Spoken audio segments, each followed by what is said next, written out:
Hello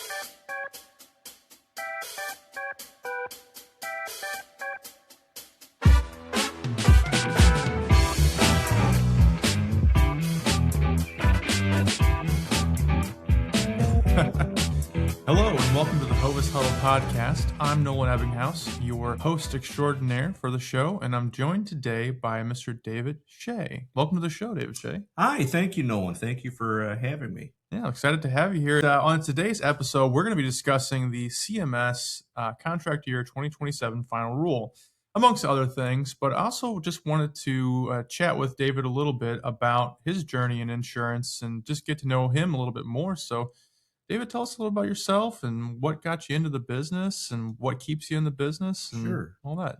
Yeah, so in the Medicare space, originally I started out working for one of the insurance carriers, just in their home office in an operations role. And very quickly, I started hearing from people, you really ought to think about, being a regular agent. You do really well at this. And like a lot of other people, I think I was very reluctant to do that. And what it stemmed from is I was very much afraid of, you're challenging me to leave my nice little comfortable W-2 job with my health insurance and my 401k, and I'm just going to go see what happens. Mm-hmm. And it terrified me. At the time, my wife and I, we have 11-year-old twin daughters who at the time were like 6 months old. The idea of, I'm just going to go figure out how to attract clients, like what is this going to turn into? So my brother, who also was in the Medicare space in a marketing role, he basically was the one that encouraged me and essentially said, you really need to do this. You do really well at it. And basically, I will agree that I will backstop any losses that you have. Like if you just fall flat on your face, I will make sure that you're not going to, not be able to pay your mortgage or something. And he basically said, I am willing to do that because I know I'm never going to have to pay you a penny because you're going to do just fine, And as it all turned out, it did work out really well. And my only regret really in that whole decision was I should have done this 5 years earlier. But you're faced with that idea of, I don't know what's going to happen. And I think a lot of people, you have that fear of this is going to be a disaster, and now moving, 10 years forward into my experience as an independent agent, I could not wish for a better career or outcome. It's been not only financially lucrative for me, but the bigger thing was personal life wise, like I said, having small children and being able to do activities with them, go do their things at school, and all that kind of thing. My father was an independent property and casualty insurance agent. And so as a child, I grew up seeing, kind of what it meant to be self-employed. What did it mean to be responsible for, a pool of people's needs? And so I was very much kind of ready for that experience. But still, that fear of the unknown, I think, is something that a lot of people really struggle with when they're getting into this. I really can appreciate that response, especially when you say, the regret being that you just wish you'd started earlier. I mean, I tell people all the time, I wish that somebody would have taken me by the scruff of my neck when I was 22 years old and said, you will sell insurance. Yeah. But, I think it's just one of those things that, I guess let me ask you this question. What would you say to somebody who maybe is in their, 20s, 30s, who maybe doesn't have the frame of reference that you had, with your parent being in the business and being independent? I mean, what would you say to them if they're, dissatisfied with their current career and maybe they do have bills, but maybe not family yet? Or what would you say to that individual? Yeah, I think the number one thing is, and this kind of goes back to my experience with it. So to kind of add a little bit of a story, I graduated from college as an undergrad in 1998. And at the time, my father was just about retiring. And he actively discouraged me from entering the insurance field. Interesting. Now, he completely read the market wrong. And this goes to your question about what would you tell somebody who was considering, I'm not happy with my job. Is this an option? My father was convinced that the world of 1999, 2000, it was all going to turn into 1-800 Geico, and everybody's financial stuff was going to be done with Ameritrade and all that kind of thing. He saw the world as that the space for the independent hometown, personal relationship insurance agent was going by the wayside. And in retrospect now, he could not be more wrong. And I have found, and this is really, I think, what has driven my success in this field, is people, no matter who they are, no matter what field you're talking about, people value personal relationships. They want to know that there's somebody that they can talk to, that they're not having to call 1-800 God knows what and talk to a machine. And so I think that for younger people who are looking for a career to get into, if you are a personable person, if you can connect with people, especially if you are comfortable talking with older people, it's a wonderful, fulfilling career. And the other thing that, I hear this a lot, people will say, "Oh my gosh, you know so much about Medicare. I could never do this. I could never learn all those details." Do you think I knew all of this when I started? No. But what I knew, or what I was able to have the confidence in, is no, I don't know all these answers, but I know who to ask. Yeah. I know enough to say I don't know, but I can find out for you. And so I think that's a big value to this is that if you can humble yourself and realize, I am teachable. I don't know all the answers, but I can kind of resign myself to that idea that I will have to learn things. It can be a very, very successful career for people.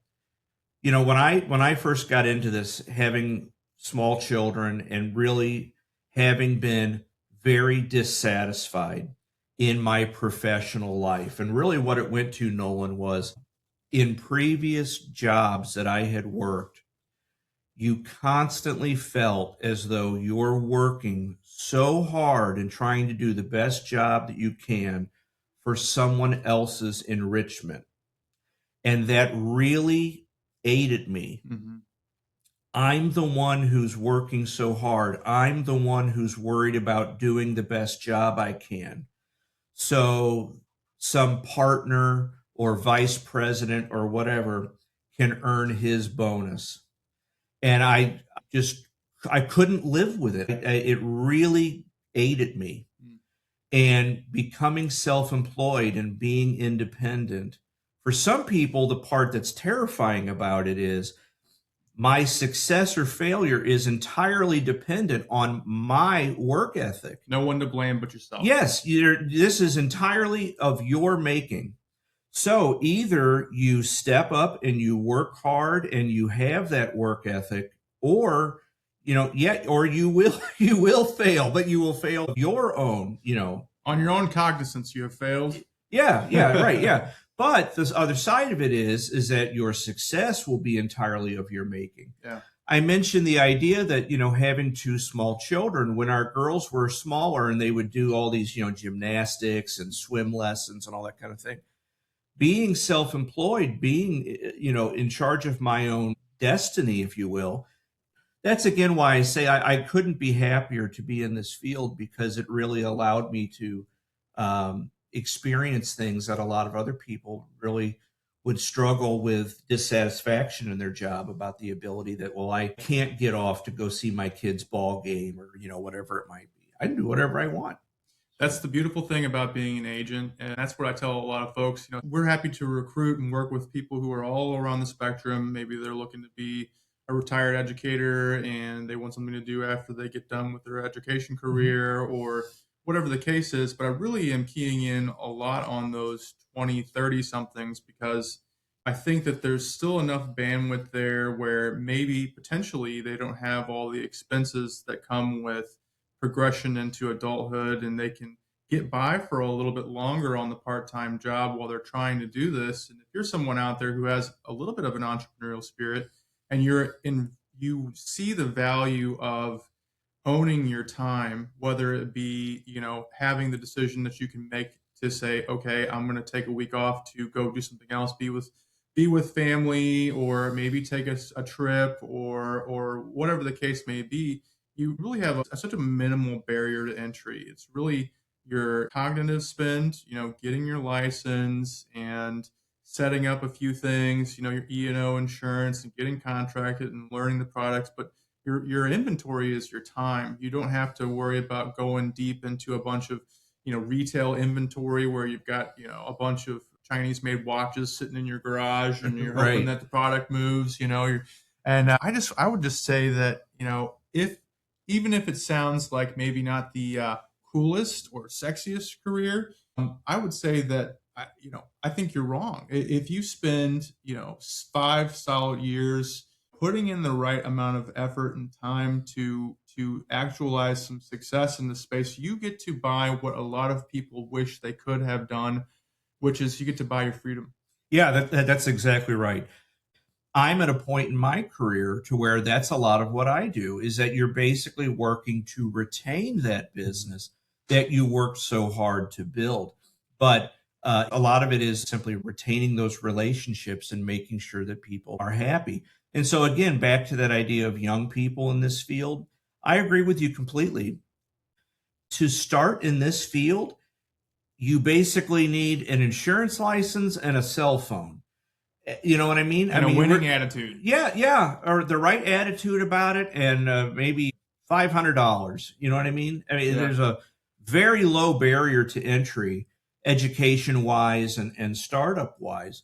Now, that's not to say, oh, there's nothing to it. But in terms of being able to get started and give it a try, this is not a thing where it's, oh my gosh, I'm going to put myself into all kinds of debt and all that kind of thing. That's just not the case.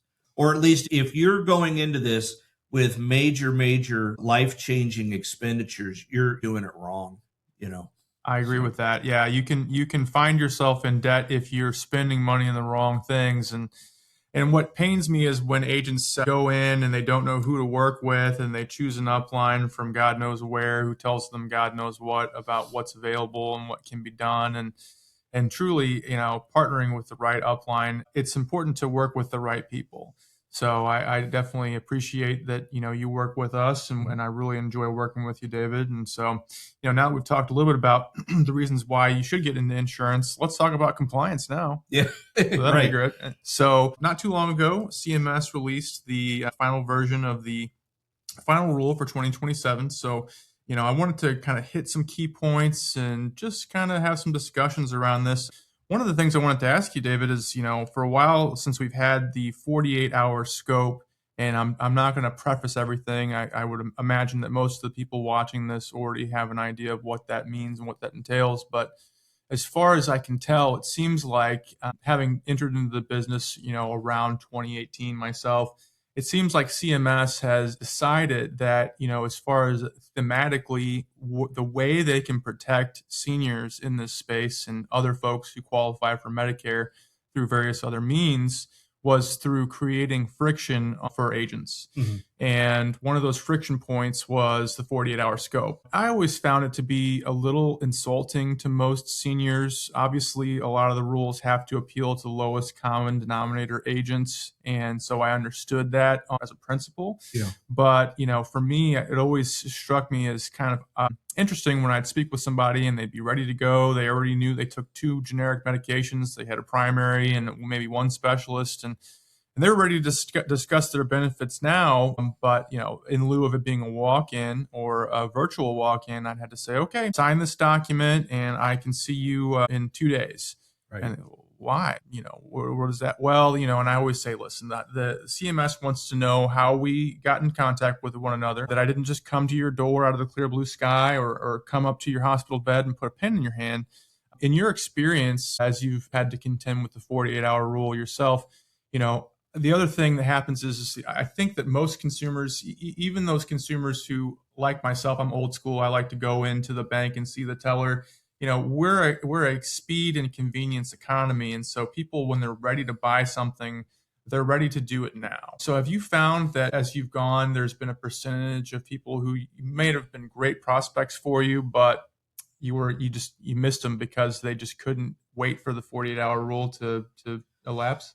Yeah, fortunately, it has never been a major barrier, but you're right. For people who are either getting into this or haven't been in the field that long, we've seen some cycles essentially with this. When I first started, we had the 48-hour rule. Then it went away. You just could, they just had to sign a scope of appointment, but they could do it right there, essentially at the point of sale. Then we went back to the 48-hour thing. Now they're taking it away again. The main thing for me is I choose, and this is my choice, you do not have to do this, but I choose to do almost everything in person. I don't like doing business over the phone. However, when I will talk with somebody about setting up an appointment, if at all possible, and this is not always possible, because when you're talking with somebody who's like 83 years old and you're asking them, hey, I'm going to send you something in a text, I need you to sign it. What is a text? I mean, they don't understand what you're asking them to do. But some of this can be mitigated in how you approach scheduling appointments and things like that. And what I will tell them, for those watching or listening that aren't entirely familiar with what is this scope of appointment idea, effectively a permission slip for our conversation. What are the topics that you're comfortable talking about? And I will simply explain to them there are a number of elements to Medicare, a number of ways that we can solve these gaps that we're going to uncover together. And so this document will invite you to give permission that we could talk about Medicare supplements, Medicare Advantage plans, dental plans, all sorts of things. And I'd like your permission to be able to talk with you about this wide variety of topics. So at the top of the form, you'll initial that you're okay with me talking about these various things. Now, that's a very easy way to present to them, why am I wanting their consent for all the different things?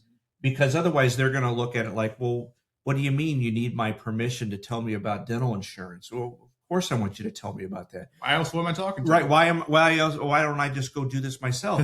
So that way it invites their permission, So that way, even though I'm choosing to conduct my business in person at their house, I'm able to comply with this 48-hour nonsense, in my opinion, by kind of setting it up to where I have it lined up ahead of time. But the one part to the scope of appointment that is valuable, in my opinion, aside from where the client is initialing the subjects that they want to talk about, the paragraph immediately above where they're signing says three very important things. Number one, I acknowledge that the agent that I'm talking with, number one, is not employed by the federal government. Okay, so no, I am not a government agent. Number two, I am compensated based on enrollments. So it's very clear. I get paid based on selling people things. I do not charge you a fee to meet with you. I get paid for what I sell. And number three, that you do not have to use my services. I cannot strong arm you into doing this. This is a very important protection for you as the agent to say, look, this person is claiming I tried to talk them into something. Look at here. They signed saying they understand I'm not able to force you to do anything. So it can be something that, as obnoxious as it is, you also realize there's an element of self-protection in it as well. To encapsulate the 48-hour rule, and just to preface once again, as David mentioned, the rules we're discussing today, they are going to take effect October 1st, 2027. So the 48-hour scope is still in effect right now. So another friction that's being removed coming up here is the 12-hour buffer between educational and sales and marketing events. And in your experience, David, I mean, you've done a ton of seminars virtually and in person. And I always say this in business. A lot of times, you're always training your competition's next best hire. A lot of times, you're warming up your competition's next sale. So, in your experience, have you felt like there's been times where you've really primed the pumps for somebody and then, having followed the rules, that person then takes all of that information you've shared and they go, that's great. Oh, I can't see you. I mean, do you feel like you've lost a certain percentage of prospects because of this 12-hour waiting period? Not at all. And I think the reason why, the way that you kind of deal with this is, number one, I have never done pure sales presentation seminars. Um, so people understand, if you do a purely sales seminar, you have to register that ahead of time. And there are all these rules about, you have to report it to the insurance carrier. It's a big part of that, the AHIP thing that we have to do in the summer each year. Well, I've never messed with that really, but I've done lots of educational seminars. And that's really, like you said, that's where you run into the problem. I'm going to do this educational presentation. And then somebody says, well, okay, I'm ready to go. Let's go in the next room and sign me up. Well, the way I found that you really kind of deal with this is that if you're presenting the presentation in a way to where what you're really trying to do, number one, is educate the people on here's what your choices are, and educate them on why working with a local agent is in their interest. A big part of the tail end of my presentation is, do not call 1-800 God knows what. There's a great deal of value in working with a local professional. And I would stress to people, once you're signed up, I do not turn into a pumpkin and go away. I'm here to help you. I'm here for you to be able to call and get help. So I really never had a problem of worrying like, oh, they're going to get all this information from me and then they're going to go do it on their own. And here's the very important point, Nolan, that I think is difficult for newer agents to hear this, but they really need to hear this and let this sink in. If you're dealing with a prospect that attends your seminar or presentation and then 2 hours later goes and calls and enrolls on their own, good riddance. That is not the kind of person that you want in your book of business. Fantastic point. Because if they're that easy to come, they're going to be that easy to go. You're 100% correct, David. Right. But just to put a cap on the 12-hour buffer being taken away, if you have an educational event, you can now immediately after that have a marketing sales event. And you just have to make sure that you have a clear break. It could be on your presentation screen. It could be verbally announced. You can say, hey, we're going to take a bathroom break. Feel free to grab some snacks. Right. And as long as they have a sufficient opportunity to leave, then you're still good to go. So that's fantastic. And, staying inside of the conversation of educational events, and I have to admit that this is something that kind of surprised me, and this is hopefully going to be encouraging to newer agents who think, oh my gosh, there's so much to know. I'm going to mess something up. When it was mentioned that you can now collect scopes of appointment at educational events, I knew that you could only collect permissions to contact, right? But I didn't know that having a scope of appointment was not synonymous with having permission to contact. Now, I think that's a little gray because if you have a standard business relationship with somebody, then it's implied. But now your scope of appointment is also going to double as your permission to contact. So it will serve both utilities. So on October 1st, you're going to be able to have scopes signed at your educational event. And I find that to be a really helpful thing to know, because at that point you can go ahead and schedule appointments and do all that. Now, we're going to get into the TPMO disclaimer. So have you ever experienced anyone who has called SHIP, the State Health Insurance Assistance Program, and gotten terrible advice? Oh, yes. Yeah. I understand the idea, that the government, whether that The be, government. the federal government, state government, whatever, they want to have, the notion is we want to have a non-biased, non-partisan, whatever resource that people can call. Effectively, what they're presenting it is like this is the not-for-profit, I need help. It's like working at a jewelry store and saying, I don't make commission, so I'm not going to force you into it. Yeah. But it's the PBS of of agents, and of course it's a fundamental misunderstanding of what your role as an agent is that historically, at least, your compensation is defined by CMS. Now, in this last season, the spring of 2026, we've had some issues where there are insurance carriers that are fooling around with compensation. Oh, well, if you enroll people into this plan, you don't get the full first year's commission. I think that's a really bad idea and a really bad precedent. And here's what I'm getting at with that. One of the things that I would stress to people, especially at educational events, is I would say, look, my compensation in the Medicare Advantage world is defined by the federal government. I get paid the same thing no matter what we choose to enroll you in.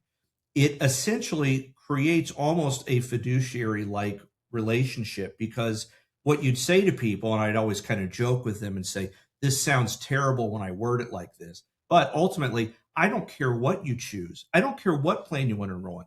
It makes no difference to me financially. All that matters to me is this going to be an appropriate product that will meet your needs, let you go to your doctor, all that kind of thing.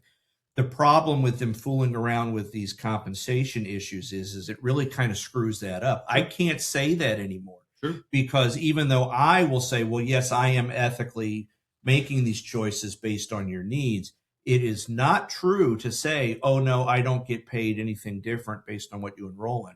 Yeah, sometimes you do, even though, So the whole ship idea was, oh, here are these people that they're not getting paid for anything, they can enroll you.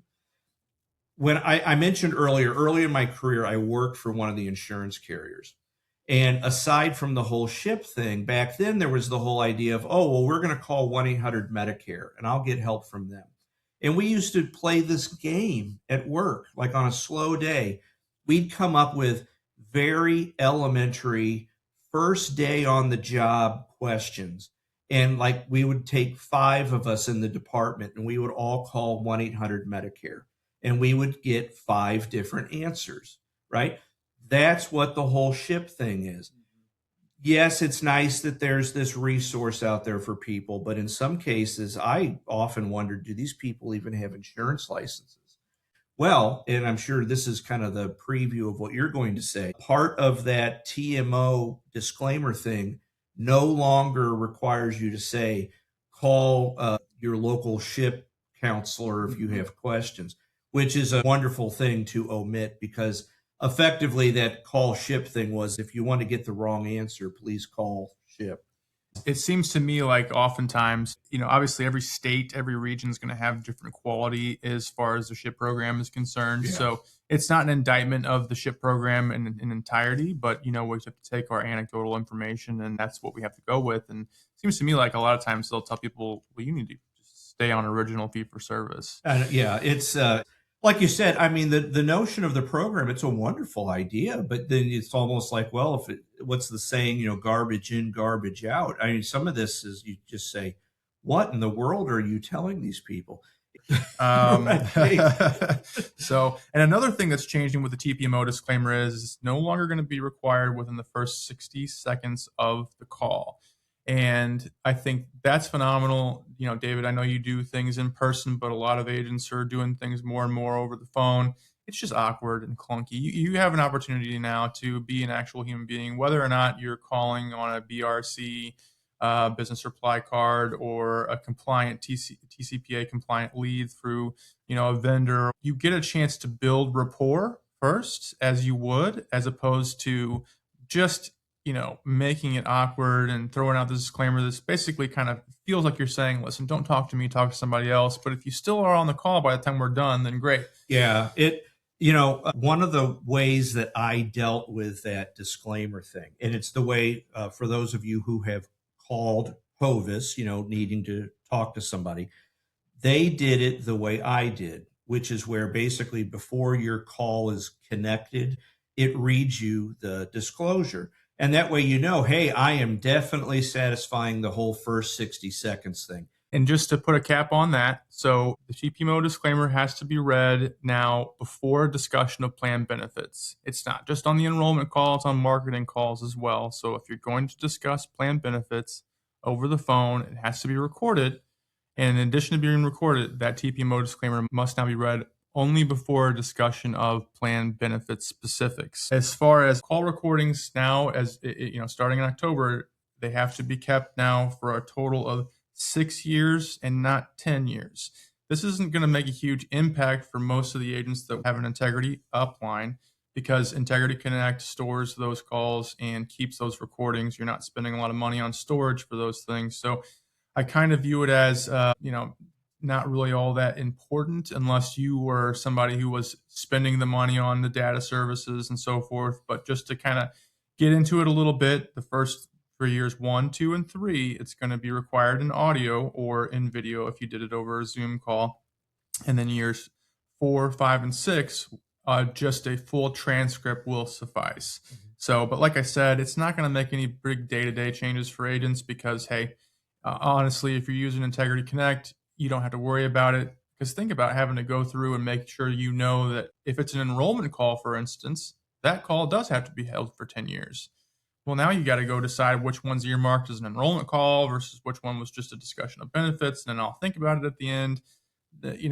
Just use Integrity Connect or go ahead and store all the calls for 10 years. I think that's really the best way to go about it. Well, back to that idea if we're talking about a new agent and startup costs. Mm-hmm. I remember when they came out with all this call recording thing, that Integrity platform, number one, it's free.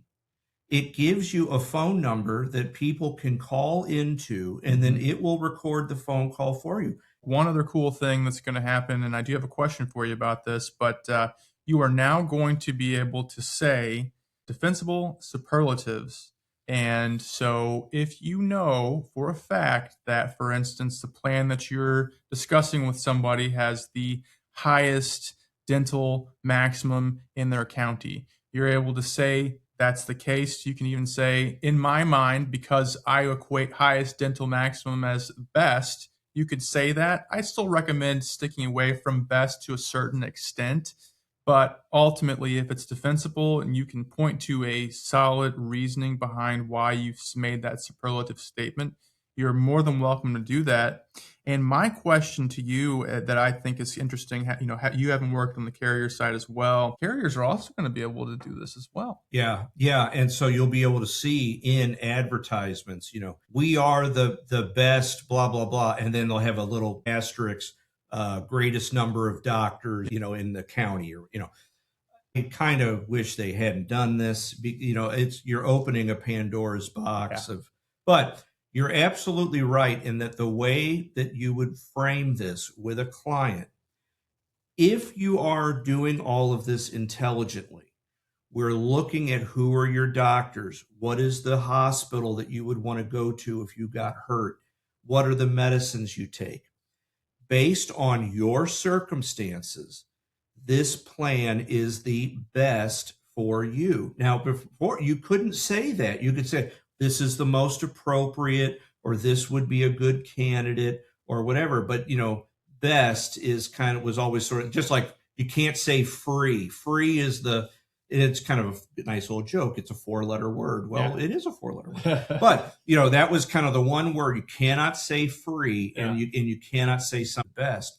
Well, now you could, but the context where I think that is appropriate to say is, if we're doing this to where we're looking at your specific needs, then I can say, in my professional judgment, this is the best plan for you. And that is an honest, truthful statement. For you, this is the best. Where I don't like this idea is that idea of just in an advertisement, Studies show we are the best Medicare Advantage plan. And then the little asterisk says, based on number of people enrolled in the plan in the last 5 years, Yeah. right? Okay. Guys, come on. Yeah. But that there are people that'll fall for that. Yeah. So Yeah. let them sue the carrier, not you. Exactly. And it's my understanding you still want to stick away from the word free, Right. but ultimately people will still say, "Oh, it's $0, so it's free." Well, in life nothing's free, and you've paid into taxes for this and so forth. Right. So, moving on to star ratings. Obviously, star ratings, they're one of those interesting things to me on the agent side that I always found to be really curious.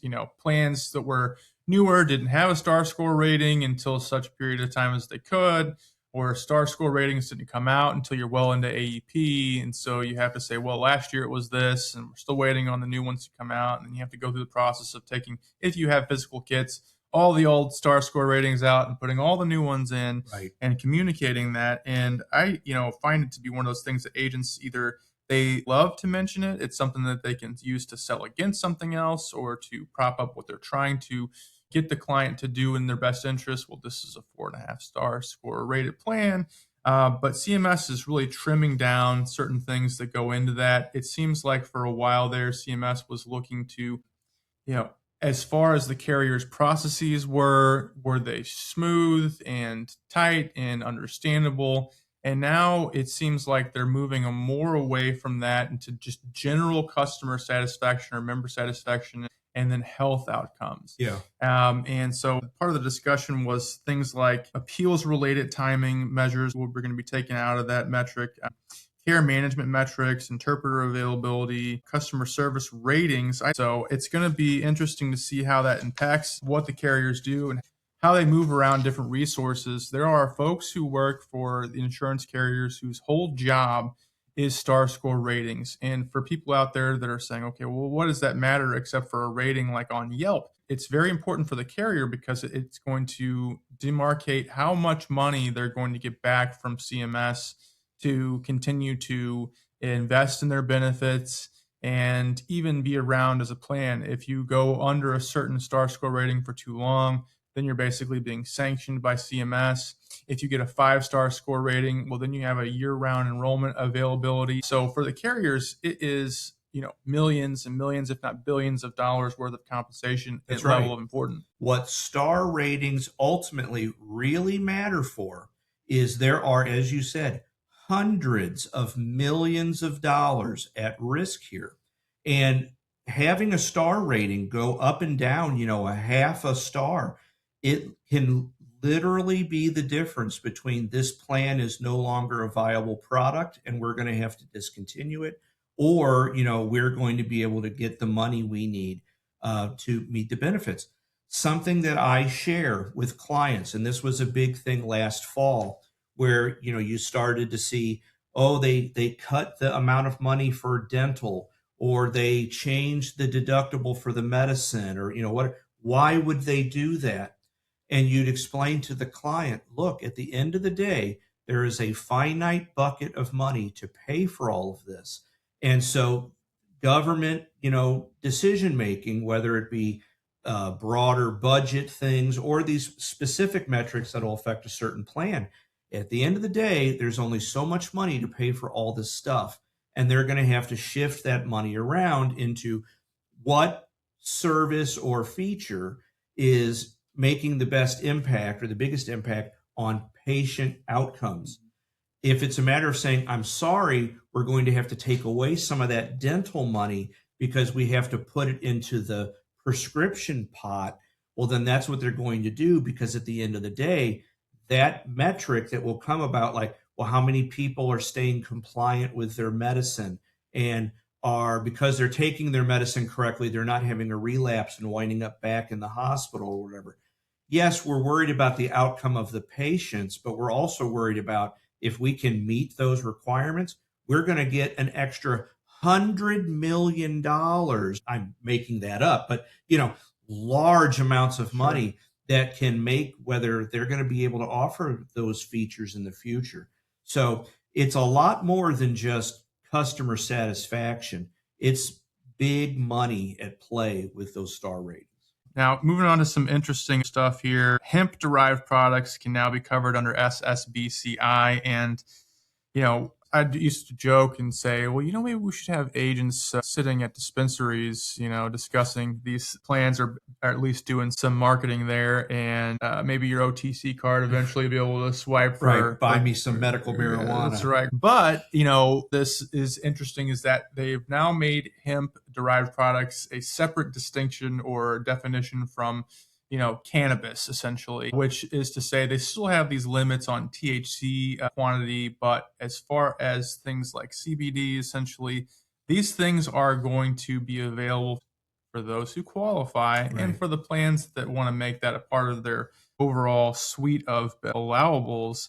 But one thing to keep in mind is that just because somebody has a chronic condition doesn't doesn't mean that they're going to be able to immediately go swipe their OTC card down at the local dispensary. The chronic condition has to be, this person has to have a complex, high risk, and needing requirement of care coordination, and their provider has to make an attestation to these needs. Right. Not every chronic condition is going to qualify you for every SSBCI benefit. So that's something we'll see as the plans come out, how the carriers interpret this and so forth. But also bear in mind that the scheduling of marijuana has changed as well, where for a long time it's been a Schedule 1, and now it's been moved to a Schedule 3, I believe. And this is after the final rule has come out. So in my mind, I see that as potentially creating a pathway for those more THC heavy products to potentially be available in the future, but we will have to wait and see on that. So. Yeah. What this reminds me of almost exactly is, and for those of you that are newer, we all remember 10, 15, 20 years ago, all the stories about all these people that got addicted to, what was that, Oxycontin, and these wild pain medicines. They're so strong and really screwed their lives up. You started to see in the MA world, they started saying, well, why don't you try acupuncture? Why don't you try some sort of massage? Yeah. And you think, oh, what are they talking about, acupuncture and all that? I would much rather have you try to get relief for your back problem with acupuncture than end up on these narcotics. Yep. And I would interpret it's the same kind of idea. I have never explored any of this, but like I've heard of people, they get tremendous relief from like the CBD creams and things. Mhm. And you know what? If that's what does it for you and it can keep you off this really hard stuff, then great, give it a go. I remember a number of years ago, I had mentioned that to one of the carrier reps. I said, I wonder when are they going to start offering, like you said, marijuana as an OTC benefit. Well, but the idea was like, look, if there are people that if that is what gives you relief for your cancer pain or whatever it is, then I'm all for you doing that instead of taking this other stuff that's going to get you all screwed up. So I think that's kind of what they're trying to give some access to, that kind of stuff for people that can benefit from it. Yeah, I agree with you there. All right, so now we're going to talk a little bit about OTC.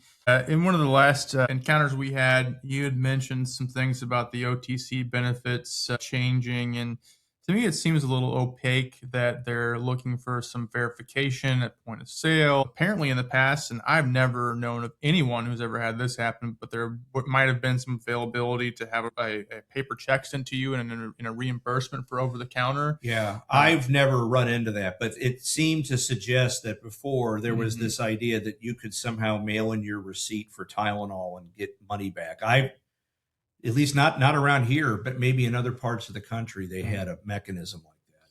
So, but you're gonna it's all gonna be preloaded onto a debit card, and the funds have certain strictures around, rolling over or not. Obviously, benefits don't roll over year to year, and so I just wanted to see if you could share some of your insights on some of these changes. Yeah. So, back when I started in all this, it was catalog based, and you would explain to a client, you're going to get, and I would say, I call it the drugstore catalog, and it's going to be full of Tylenol and Band-Aids and whatever, and you'll fill out, like an order form. Well, all right, fine. But, people are more sophisticated than that. And they'd say, well, why can't I just go to the store and go buy it? And that's where you started to see these debit cards and things. A couple of things that have been a little frustrating about it. Well, I want to go to Walgreens and buy my stuff, but they said I only can go to CVS, or I tried to use it at Costco, but it won't work. Like, oh, come on. So a little of that is still screwing around. But the one thing that I always found really powerful as a marketing talking point with the card-based benefit, if I want to go to Walmart and I want to buy brand name genuine Tylenol, well, then knock yourself out. Buy the real thing. I'm going to buy great value Tylenol, or whatever the no name kind is, because it's 2 for 1 this week. You do what you want to do. I'm going to shop based on what's value to me. The one benefit that still today, and if we mention a specific carrier, has offered their flex benefits, their dental, vision, and hearing aid benefit via this flex card idea. I cannot think of something that is more simple to understand than go to the dentist, any dentist, anyone you want, and pay for it with this card. And Nolan, it never fails. I swear every week I get one of these phone calls. Well, my dentist says they don't take Essence. What part of any dentist did you not understand? You can go to anyone you want. Yeah. And they still will complicate it. Now, as you mentioned, and this is something that I'm very curious to see how this all kind of falls out. In some of these discussions, there was mention that in PPO-based plans, PPOs only, that you must have more than just the card to access the benefits. Well, if that's really the case, what are we doing here, CMS? Because you're basically saying you cannot make it where like you mail in and get a check back, but yet then you're saying you can't make it where there's only one method or mode of redemption for the benefit. So I think they're going to have to clarify that about, well, what exactly are you talking about? Yeah. I understand the gist is that if a PPO is meant to say you can access this benefit regardless of network and all that kind of thing, well, then that makes a lot of sense. So whether a particular vendor accepts a certain card or not, I still have to be able to access my benefit. Well, yeah, it makes a lot of sense.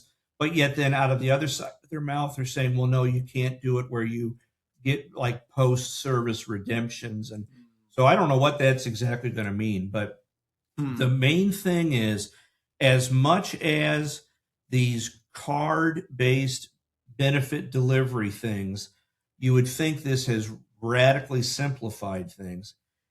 People still find a way to complicate it. Obviously, one of the things that's really interesting to me, the consumer-driven health programs or plans, there is more to come as far as what is going to be considered creditable drug coverage. Mm-hmm.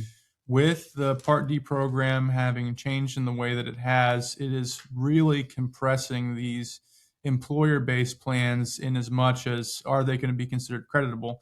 And HSAs, FSAs, and HRAs are not going to be required to send out a notice of creditable coverage. Now, your core type of medical plans that don't have one of those wraparounds will still have to do that for Medicare eligibles. But I can see it being the case that more plans moving forward are not going to be creditable.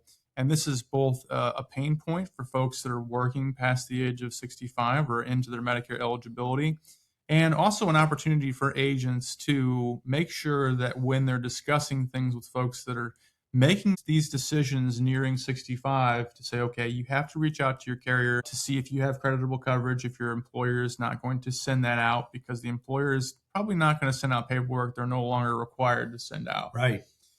So it'll be interesting to see how that shakes out. A couple other things here. It was a mixed bag as far as opinions on this was concerned, but there was going to be potentially a special election period for noteworthy provider disruptions, network disruptions. And from the carrier side, I can see them saying, oh gosh, I'm so glad CMS has decided not to allow agents to use that SCP for the network disruptions. And the carriers say, oh, that's so good because it's going to be too much for us to understand who's going to stay in our plan, who's not going to stay in our plan. It's a potential for agents who are unscrupulous and unethical to just start pulling. Right. It's going to be a huge amount of paperwork and headache for CMS to actually, make sure that people are using it properly. So individuals can still use the SEP if there is a noteworthy disruption, but it's only CMS that will be able to determine if that SEP is applicable at that point. And David, where are you on this? Are you happy? Are you sad? Well, I absolutely see the carrier argument. For agents that have never had to delve into this or they're new to this topic, you may feel like, well, yeah, let them change if they want to change. What people, I think, sometimes they fundamentally don't understand this, just out of ignorance or never having approached the topic. The reason that the plans need you to make a decision and then stay is basically for the actuarial viability of the plan. These insurance plans won't work if you don't have a predictable, stable risk pool. If people can just come and go whenever they want, the plans will collapse. So you can't have this where people just, we're going to change because of, whatever. However, from the consumer side of this, I am very sympathetic. And this has unfortunately been a problem in these last couple of years where we get to the most inopportune time of the year. And this last fall was a perfect example of this. Oh, guess what? Your doctor may or may not end up still being in your plan. And you have 3 weeks to decide how do you feel about that. And I will say, from my perspective as an agent, did not appreciate having my workload explode. This was a real frustration for me. Last fall, we had the major disruption where there was a carrier that was potentially going to be losing BJC in their network. Now, that is outlandishly far-fetched to think you are going to really allow that to come to pass. Really? Like a third of all of the doctors in our market are no longer going to be in your plan. But ethically, when that client calls me and says, they say that Dr. Smith might not be in my plan in January, I cannot say to them, no, don't worry about it. They'll work it all out. I don't know. Yeah. Dumber things have happened. Oh, yeah, that's for sure. So if, yes, Mrs. Smith, if you are really concerned about losing him, then yes, we need to entertain changing because I don't know what will happen. So I can see the logic is crystal clear there. If you have it where my whole medical system drops out of my plan, should I have an ability to have an opportunity to change? Yes, I wish you could. But the problem, like you said, is there are bad actors out there who are going to decide now's our chance that I can poach all these people and bring them all over to my plan, even though, in 3 weeks, they're going to make a new agreement and everything will be fine. And we all kissed and made up and there's no problem. Well, I think this is a perfect segue to bringing this to a land in the plane. So just off the top of your head, if you could wave a magic wand, give me 1 or 2 things that you would change in the compliance landscape or, whatever it may be inside of the sphere of work that we do that you would go ahead and change if you could wave that magic wand. If I could make one change, for me personally, get rid of this call recording stuff. Now, here's where there's kind of a double edge to this. The issue with unscrupulous, unethical behavior, I maintain, is not with the individual, local, small operation. People like me, if I was some nefarious, terrible actor, are not the ones that are abusing and taking advantage of people. It's these large call center operations. And if you want to have there be a requirement to record things, you put it on an operation that deals with hundreds of thousands of enrollments a year, employing thousands of people. That's where you have the opportunity for real, nefarious, problematic behavior. An individual, as unscrupulous or terrible as they might be, there's a limited amount of damage that they could even do, even if they were doing outrageous, terrible things. So sadly, you have a requirement like that call recording thing that comes in, and who does it create the problem for? The individual small-time person. You're creating an additional paperwork requirement, a technology requirement, even though, yes, those things can be pretty easily mitigated and they're not that big of a deal, but it is adding a layer of complexity to your life. And the problem is like with a lot of this, you realize that the reason that those rules exist is because somebody out there couldn't behave themselves. My argument would be the bad actors are not the small time people who are just trying to make a living selling insurance. It's these large, massive corporate operations that unfortunately get these complaints and things. And that's really, I think, if there was going to be some sort of regulatory action, something that basically can differentiate between these small 1, 2, 3, 4 agent operations versus the 1-800 so-and-so 24/7 operations. It's a completely different animal, and I think there needs to be some way for CMS to differentiate the two. Well, David, I really appreciate your insights, and I really appreciate you being here today, taking some time to discuss with us all things compliance for 2027. AHIP is coming up, folks, so I'm sure there's going to be even some further clarification there. Just a quick note about scopes of appointment. There was some weird verbiage in the final rule about having it in writing or whatnot. Basically, if you're in person, it doesn't have to be a physical inked scope of appointment. It can be a scope of appointment that is digital. Just rule of thumb, a scope of appointment is going to last for a year, but really consider it more like a contract year. So if you're going to present plans in one contract year, that's going to be one scope. The next contract year, it's a different scope. So just look at it like that. But beyond that, guys, thanks for joining us. I know we went long today, but I think this is a valuable conversation. Thank you for being a fly on the wall. And if you have compliance questions, if you have questions about getting into this work in this field, feel free to reach out to us here at Hovis & Associates. Be happy to answer your questions and guide you down the path of agent righteousness. Yeah, there you go. Very good. So, guys, thanks again. That's been our show. We'll see you on the next one. Very good. Thanks, Ed.